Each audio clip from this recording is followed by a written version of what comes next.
Aquí comienza Testigo Directo con Rafael Poveda.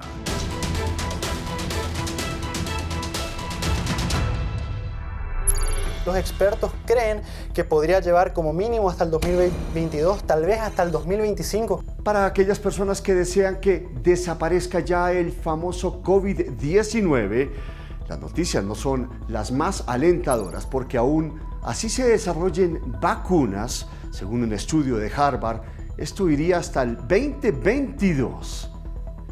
Y hay otros científicos que dicen que podría ir hasta el 2025. 5 años más. Este es un reportaje de Michelle Rodríguez.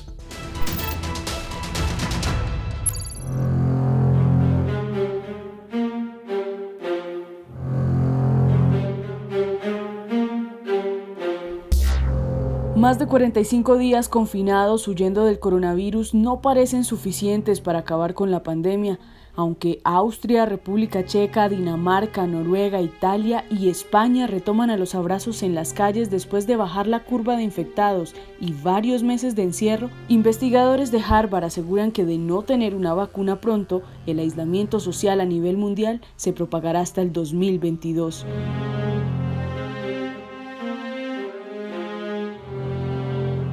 ¿Cuánto tiempo resta para terminar con la pandemia?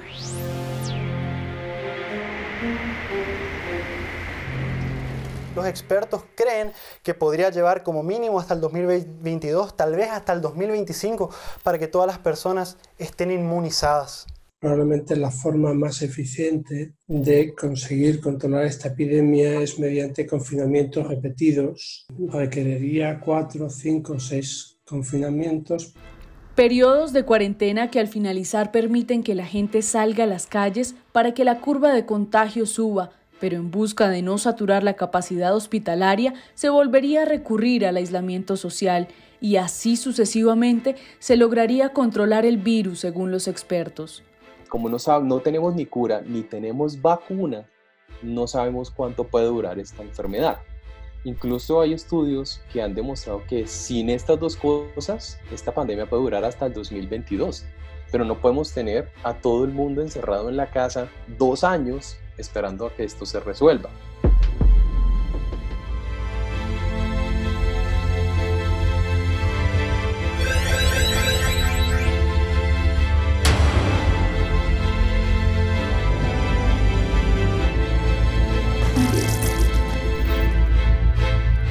Con el pasar de los días nos debatimos entre la incertidumbre, el pánico, la precaución y el miedo por perder la batalla contra la rápida propagación del coronavirus que le ha tomado ventaja a sus pares.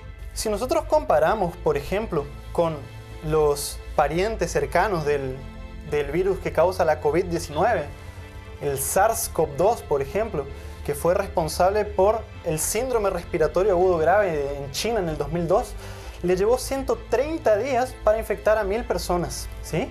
El MERS, que causó el síndrome respiratorio agudo grave del Medio Oriente en 2012, llevó 2 años, más de 2 años, 903 días para infectar a 1000 personas. Ahora, el SARS-CoV-2, que sería el responsable por la COVID-19, en pocas semanas, en 48 días, infectó a 1000 personas. O sea, le llevó pocos días a semanas hacer lo que a los otros virus le llevó meses o años.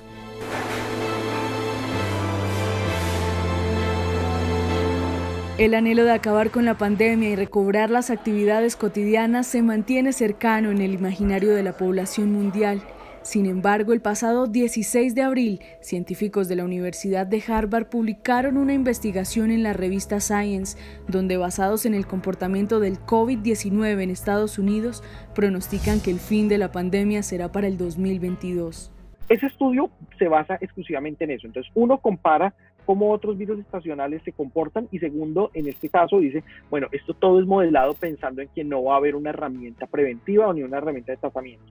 En ese caso, si el virus se torna estacional, definitivamente vamos a tener que entrar en un proceso de aislamientos, digamos, intermitentes durante un periodo largo de tiempo, un par de años, hasta que realmente se alcance un nivel de inmunidad poblacional lo suficientemente bueno que permita, digamos, controlar la infección.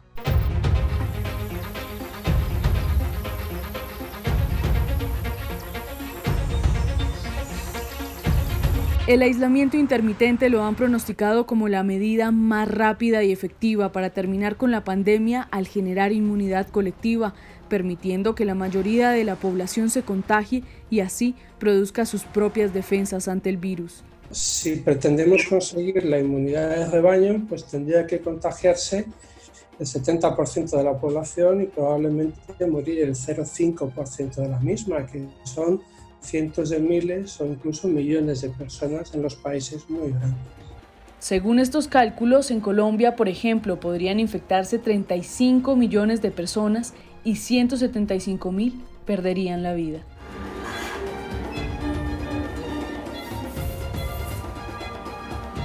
Los modelos matemáticos lo que han dicho es que tiene que haber una curva, que es la que estamos en este momento, que es una curva alta, que es cuando estamos en la primera cuarentena, vuelve y baja, pero con el aislamiento, como ya tenemos gente inmune, como ya la gente es más cuidadosa o debería ser más cuidadosa con las medidas de las prevenciones, ya el pico no va a ser tan alto y eso le va a dar sí un alivio al sistema de salud, sobre todo a las unidades de cuidado intensivo.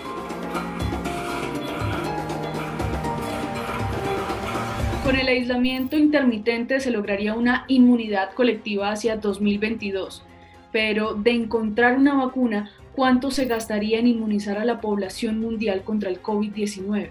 En este caso, lo que se ha visto hasta ahora es que la respuesta inmunitaria al parecer empieza a disminuir a partir de los 2 meses, lo cual de nuevo no es raro, eso sucede en la gran mayoría de coronavirus respiratorios. No quiere decir que la persona a los 2 meses sea totalmente susceptible de nuevo al virus, no, lo que quiere decir es que si se vuelve a infectar, la respuesta inmunitaria se va a volver a despertarse mucho más rápido, porque efectivamente el sistema inmunitario, al haber tenido contacto con el virus una vez, ya tiene memoria, y esa memoria inmunitaria le va a poder responder más rápido. Pero lo que sí va a pasar es que definitivamente se va a dar un segundo evento de infección. Sin embargo, según los expertos, adquirir la inmunidad, bien sea de manera colectiva o por medio de la vacuna, no supone un periodo menor a 1 año.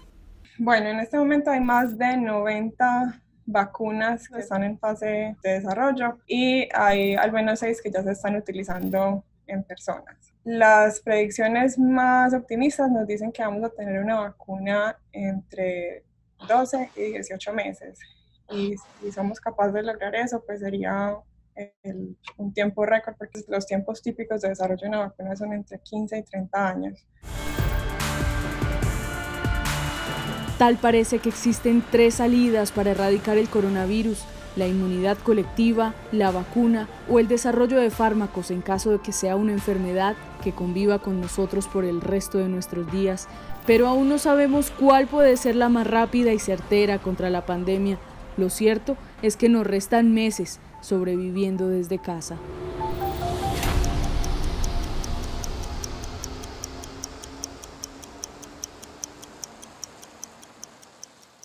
Sí, definitivamente tenemos que llenarnos de mucha paciencia, optimismo, pero bueno, tenemos que ser realistas. Nos esperan muchos meses y años de incertidumbre. Hacemos una pausa, pero al volver, colombiano compra colombiano. Esta campaña ha cobrado mucha fuerza en esta época del coronavirus. Estamos en Testigo Directo, historias diferentes. Están viendo Testigo Directo.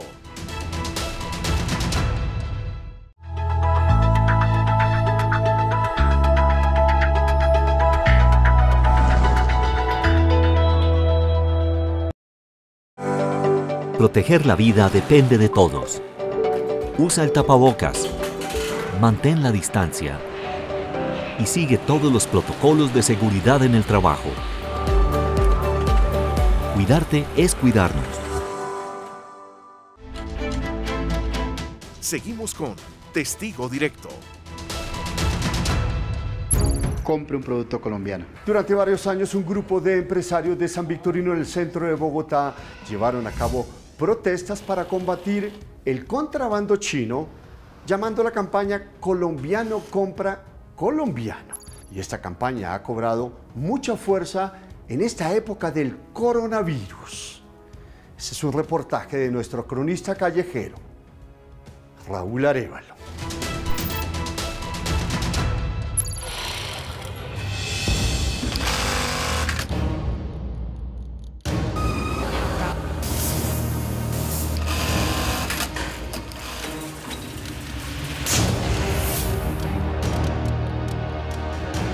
esto está muy desolador, pues no se puede hacer nada. De nosotros dependen demasiadas familias y pues en este momento no podemos, digamos, no tenemos una forma de ayudarlos porque la situación está muy difícil. Según los expertos, estas son las epidemias que brotaron de China y que han hecho metástasis en la economía nacional. Fiebres altas convertidas en protestas.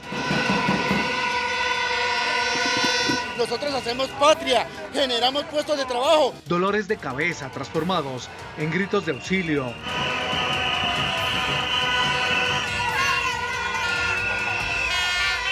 Dolor de garganta y cansancio de pedir una vacuna que frene las pérdidas reflejadas en el cierre de locales y la crisis, un síntoma general que va camino a la quiebra. Pero antes de todo esto, el coronavirus y la pandemia, los comerciantes de San Victorino años antes ya protestaban por el virus del contrabando, un virus sin vacuna a la fecha. Apoyamos la industria nacional.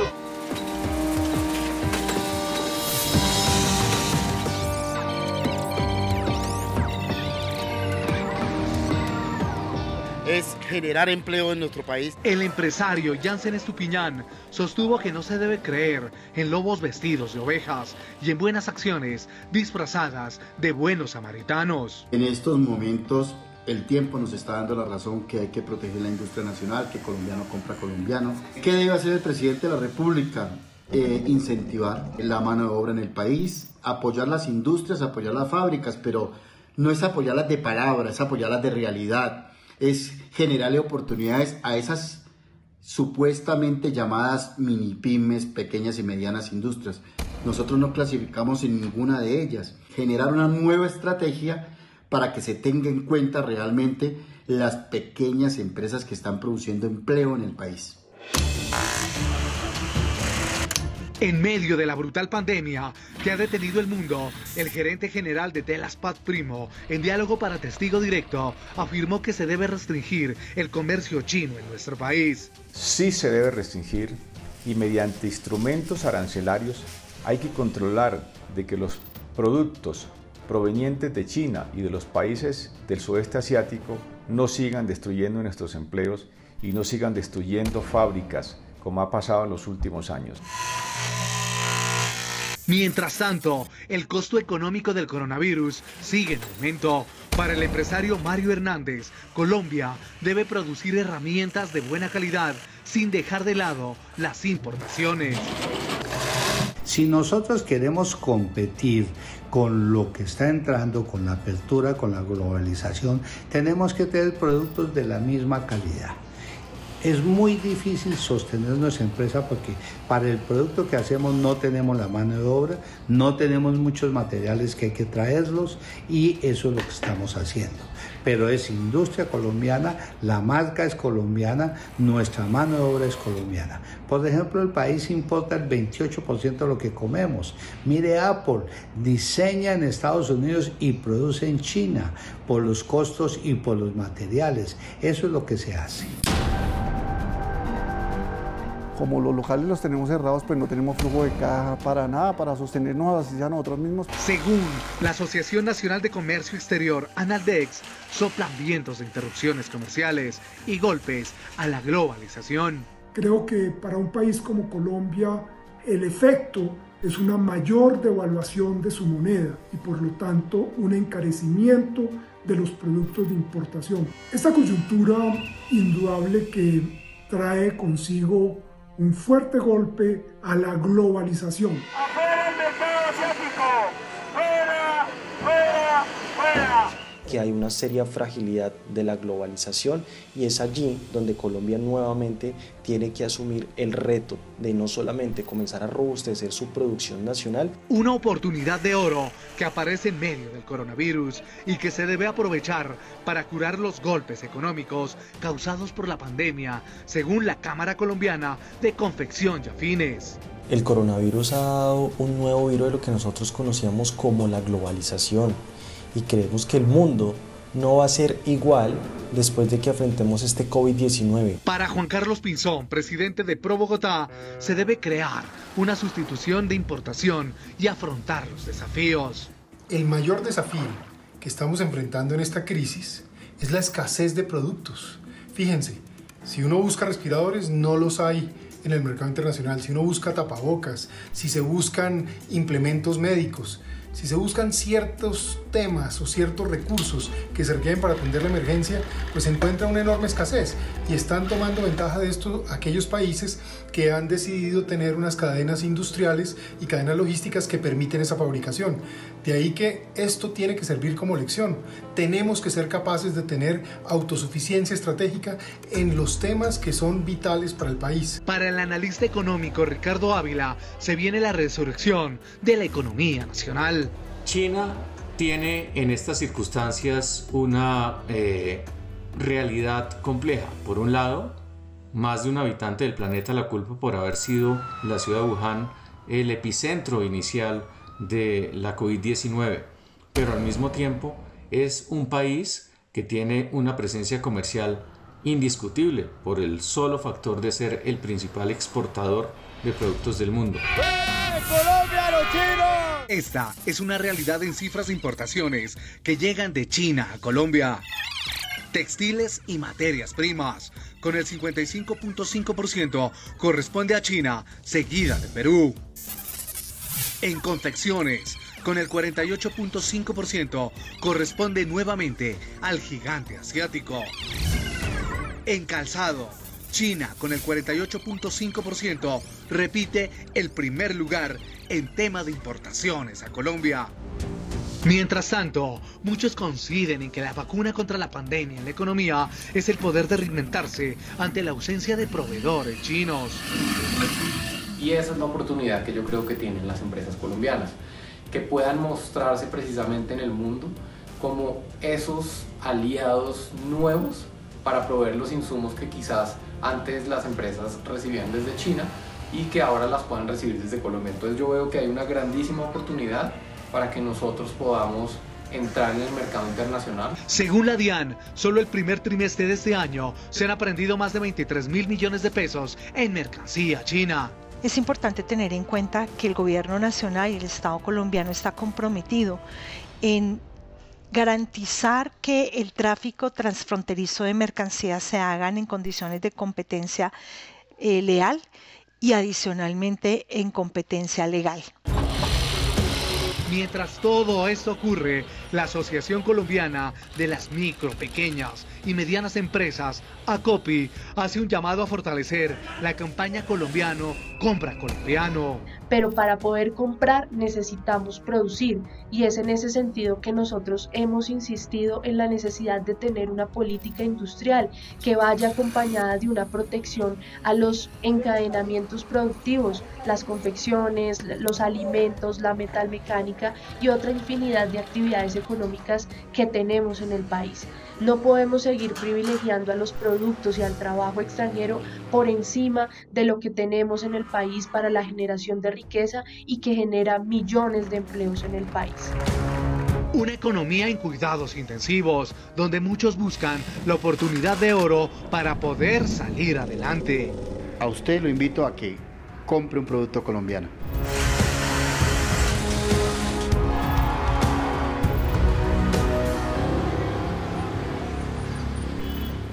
Y sí, colombiano compra colombiano. Pero ¿quién va a liderar todo este movimiento? Tiene que ser gobierno y la empresa privada. Hacemos una pausa, pero al volver, el gobierno de Rafael Correa en Ecuador expulsó a los representantes del Fondo Monetario Internacional y del Banco Mundial y recibió con los brazos abiertos a la China comunista. Y ahora están endeudados hasta el cuello. La historia en segundos en Testigo Directo, historias diferentes. Están viendo Testigo Directo.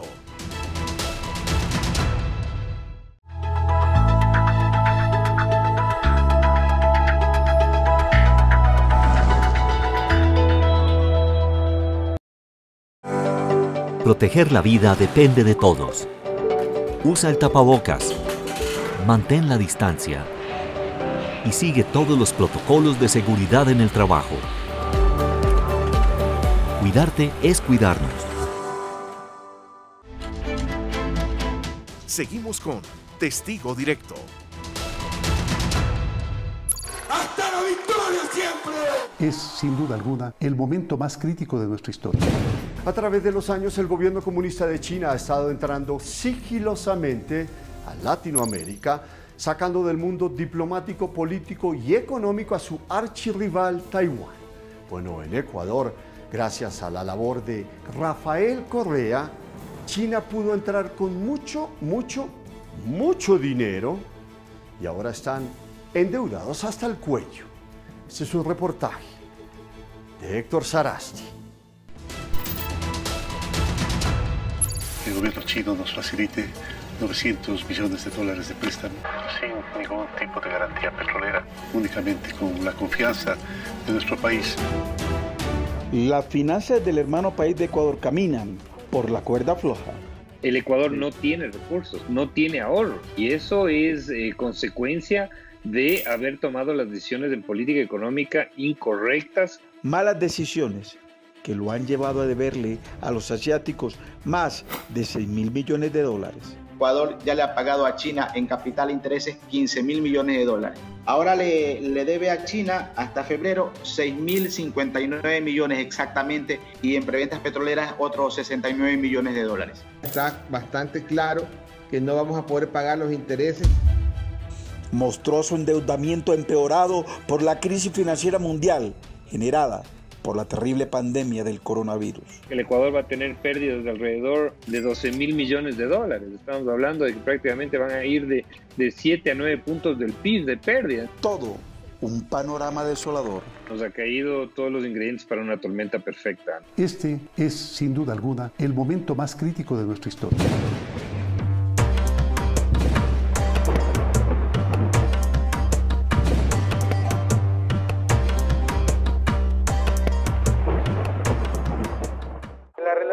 Ecuador-China es un ejemplo para toda América Latina. Encontré un país irresponsablemente endeudado.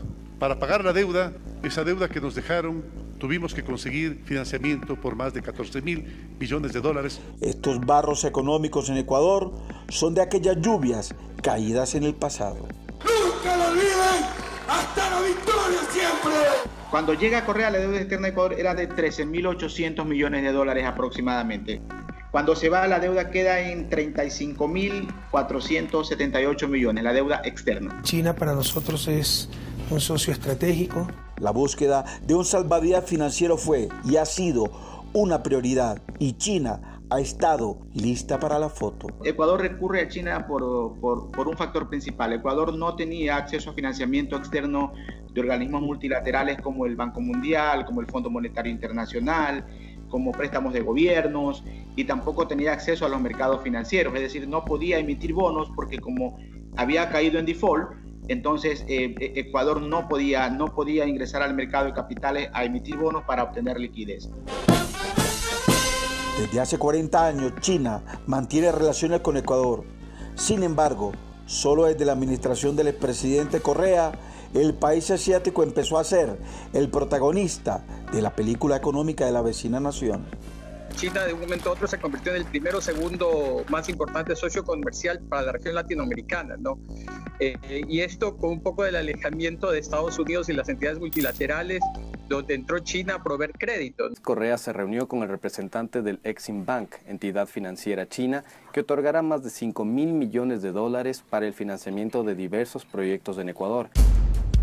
Debacle económica actual que para un exministro de Finanzas del mandatario Correa tiene razones de fondo. Errores de administración de la gestión del lado ecuatoriano, más allá de la intención o deseo de China de vender sus productos. Lo cierto es que el cuestionado manejo político hizo un flaco favor a las finanzas públicas del Ecuador.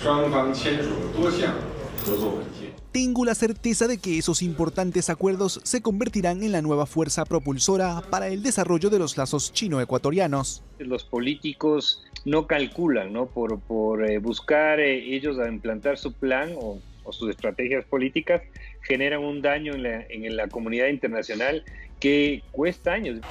Un ejemplo fueron las inusuales decisiones gubernamentales desde el pasado gobierno central. La traición, lo peor de la miseria humana. En el gobierno de Correa, inclusive el representante del Fondo Monetario Internacional y el Banco Mundial fueron expulsados del Ecuador. Expulsado al representante del Banco Mundial en el país y nos reservamos el derecho de iniciar las acciones legales pertinentes por los daños y perjuicios causados al país. Cuando a la final son organismos que simplemente prestan recursos con sugerencias, como todo banco, y a tasas mucho más bajas, ¿no? Pero, ¿para qué se utilizó esa lluvia de millones de dólares? Básicamente es para gasto público, ¿no? Pago de sueldos, inversión en alguna obra. Inversiones en obras que resultaron faraónicas y muchas veces innecesarias. Ecuador sabía en lo que estaba embarcándose, sabía que estaba buscando financiamiento y que el financiamiento venía siempre vinculado y asociado con la construcción de proyectos con empresas chinas. Los recursos tuvieron un muy singular manejo. China le prestaba y obtenía un interés muy alto por ese dinero que nos prestaba. A la vez nos obligaba a comprarle sus productos, a contratarle sin necesidad de llamar a un concurso público. Se entregaba a dedo a las empresas chinas las obras más importantes como las hidroeléctricas, los puentes. Es decir, lo que hacía China era un negocio redondo.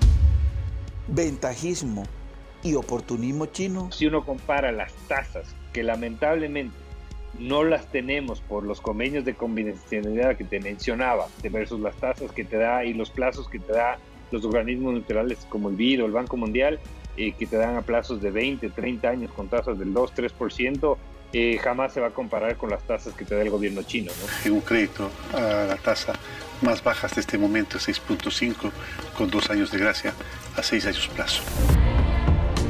¿Qué puede hacer un país con el agua al cuello? ¿Qué puede pasar?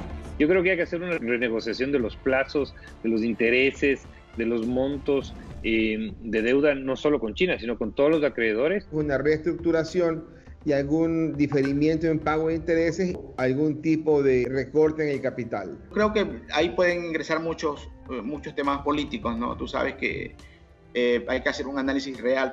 Dios mediante saldremos, ¿no? Pero va a ser un ajuste dramático, entonces es muy difícil.